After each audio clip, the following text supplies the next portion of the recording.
ఎవరైతే SBI clerk prepare అవుతున్నారో మెయిన్స్కి, వాళ్ళకి ఇది చాలా ఇంపార్టెంట్ టాపిక్ అనమాట. సో ఏంటంటే రీసెంట్గా జియో ఫైనాన్షియల్ సర్వీసెస్ ఉన్నది కదా, దానికి ఎస్బీఐ బ్యాంక్కి రెండింటికి జాయింట్ వెంచర్ ఒకటి ఉన్నది. ఏంటి? Jio finance payments bank. Okay, Jio payments bank.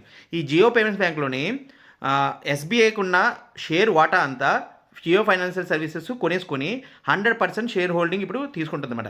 ఇప్పుడు అంటే మీ క్వశ్చన్ అడిగే విధంగా ఉంటుంది, Jio finance services SBI bank నుంచి ఎంత షేరు ఓకే ఎక్వైర్ చేసుకుంది, సో దట్ మొత్తం 100% వాళ్ళది అయింది. సో డీటెయిల్స్గా ఒకసారి చదివి చూద్దాం. చూడండి, Jio financial services will acquire State Bank of India entire 17.8% stake in Jio payments bank for 104.54. So ఇక్కడ ఈ 104.54 క్రోర్స్ అనేది మీరు గుర్తుంచుకోండి.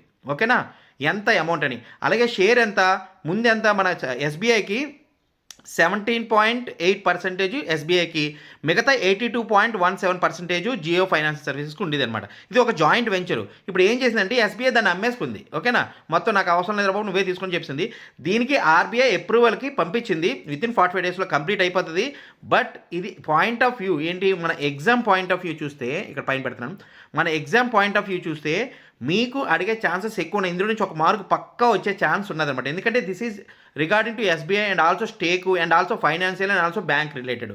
సో ఇది అడిగే క్వశ్చన్ ఉంటుంది. 104.54 క్రోర్స్, 17.8% ఎస్బీఐ స్టేకు అమ్మింది. అండ్ అలాగే ముందు ఎంత 82.17. అండ్ జాయింట్ వెంచర్ పేరు ఏం పేరు? Jio payments bank. ఓకేనా, ఐ హోప్ మీకు అర్థమైంది అనుకుంటున్నాను. Bye bye, take care. ఇది చాలా ఇంపార్టెంట్ మీకు. ఓకేనా.